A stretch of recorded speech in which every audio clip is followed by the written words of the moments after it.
ونصلي ونسلم على رسوله الكريم أما بعد فأعوذ بالله من الشيطان الرجيم بسم الله الرحمن الرحیم السلام علیکم ورحمۃ اللہ وبرکاتہ۔ امید کرتی ہوں کہ آپ سب بہن بھائی خیریت سے ہوں گے۔ چلیے بڑھتے ہیں ہم آج کی بہت ہی انٹرسٹنگ کانٹیکٹ کی طرف۔ ہر کوئی جاننا چاہتا ہے کہ اس کی تقدیر میں کیا لکھا ہے۔ کیا ہم اپنی تقدیر خود بدل سکتے ہیں؟ اسلام اس کے بارے میں کیا کہتا ہے؟ قرآن پاک ایسی کتاب ہے جس میں ہر سوال کا جواب مل جاتا ہے۔ آج ہم قرآن پاک کو نقطہ نظر رکھتے ہوئے واضح کریں گے کہ کیا ہم اپنی تقدیر کو بدل سکتے ہیں؟ کیا ہم اپنی قسمت کو بدل سکتے ہیں؟ کیا اللہ پاک نے انسان کو یہ صلاحیت دی ہے کہ وہ اپنی قسمت بدل سکیں؟ اور در حقیقت یہ تقدیر کیا ہے؟ قرآن پاک میں اللہ تعالیٰ فرماتا ہے کہ ہر فرد کا حساب اس طرح لیا جائے گا جس طرح ہم نے اسے عطا کیا ہے۔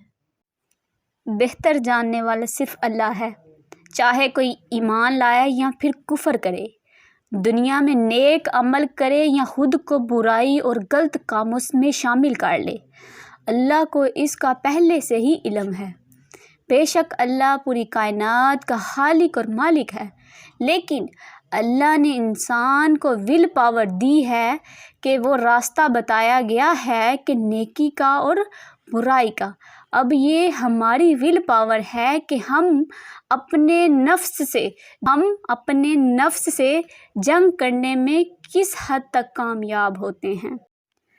اگر کوئی شخص اتنا مالدار ہے کہ ہر روز اس میں سے خیرات کرے اور اللہ کی راہ میں اپنا مال سے زکوٰۃ ادا کرتا رہے تو اس کا ثواب، اور ایک ایسا شخص جس کو اللہ نے اتنا عطا کیا ہے کہ وہ اپنی ضرورت پوری کرتا ہے اور اس میں سے جو بچ جائے کسی ایک غریب یا مسکین کو کھانا کھلا دیتا ہے، تو اللہ کے نزدیک دونوں ایسے ہی ہیں، انسان دونوں ہی بہت پیارے ہیں جو اللہ کی راہ میں خرچ کرتے ہیں۔ ہوگا وہی جو اللہ چاہتا ہے۔ بس ہمیں اللہ کی چاہت کو اپنی چاہت پہ ترجیح دینی ہے، اور پھر اللہ نیت جاننے والا ہے۔ جب ہم اللہ کی چاہت میں خوش ہو جاتے ہیں تو جو اس نے عطا کیا اس کا شکر ادا کرتے ہیں، تو اللہ سے ہم دعا کرتے ہیں اللہ کی بارگاہ میں، تو وہ ہماری لکھی ہوئی تقدیر بدلنے پر قادر ہو جاتا ہے۔ اقبال فرماتے ہیں، خودی کو کر بلند اتنا کہ ہر تقدیر سے پہلے، خودی کو کر بلند اتنا کہ ہر تقدیر سے پہلے، خدا بندے سے خود پوچھے بتا تیری رضا کیا ہے۔ اپنے اندر کو پاک کر لیں اور پھر اپنے اللہ سے جو بھی طلب کریں، آپ کے مانگنے سے پہلے وہ آپ کو عطا فرما دے گا، آپ کو عطا کرنے پر قادر ہے۔ اسی طرح ایک حدیث پاک میں ہے، حضرت عبداللہ بن عمر رضی اللہ عنہ فرماتے ہیں کہ میں نے رسول اللہ صلی اللہ علیہ وآلہ وسلم سے سنا ہے کہ اللہ تعالیٰ نے اپنی مخلوق کو تاریکی میں پیدا کیا۔ اللہ تعالیٰ نے اپنی مخلوق کو تاریکی میں پیدا کیا، پھر ان پر اپنا نور ڈالا، پس جس پر وہ نور پہنچا اس نے ہدایت پائی، اور جس تک نہیں پہنچا وہ گمراہ ہو گیا۔ اس لیے میں کہتا ہوں کہ اللہ تعالیٰ کے علم پر قلم خوش ہو گیا۔ رسول اللہ صلی اللہ علیہ وآلہ وسلم نے فرمایا، جو کچھ ہم اعمال کرتے ہیں کیا یہ جان کر کریں کہ اس پر تقدیر واقع ہو چکی ہے، یا یہ کہ یہ عمل بغیر تقدیر کے بس ابھی ایسا ہو گیا؟ آپ نے فرمایا کہ نہیں، بلکہ یہ سمجھ کر تقدیر میں متعین ہو چکا ہے۔ تو اس شخص نے یا چند لوگوں نے کہا کہ پھر عمل کی کیا ضرورت ہے؟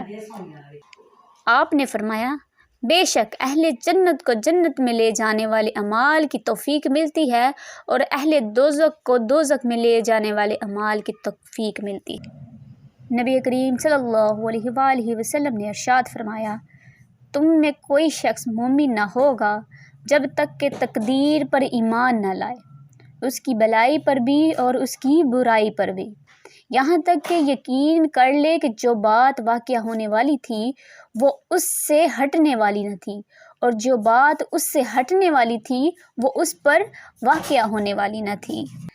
اپنی تقدیر کا فیصلہ اللہ کے ہاتھ میں دے دو، اس سے دعا تو کرو پر ضد نہ کرو، کیونکہ جب تم اللہ پاک پہ اپنی تقدیر کا ہر فیصلہ اللہ کے ہاتھ میں دے دو، اس سے دعا تو کرو پر ضد نہ کرو، کیونکہ جب تم اللہ پاک پہ اپنی زندگی کا ہر فیصلہ چھوڑتے ہو تو اللہ بھی وہی کرتا ہے جو تمہارے حق میں بہتر ہوتا ہے۔ اسی لیے تو کہا گیا ہے کہ تم اپنی رضا اللہ کی رضا میں شامل کرو، پھر دیکھنا وہ کس طرح اپنی رضا تمہاری رضا میں شامل کرتا ہے۔ بے شک اللہ تعالیٰ سب سے بہترین فیصلہ کرنے والا ہے۔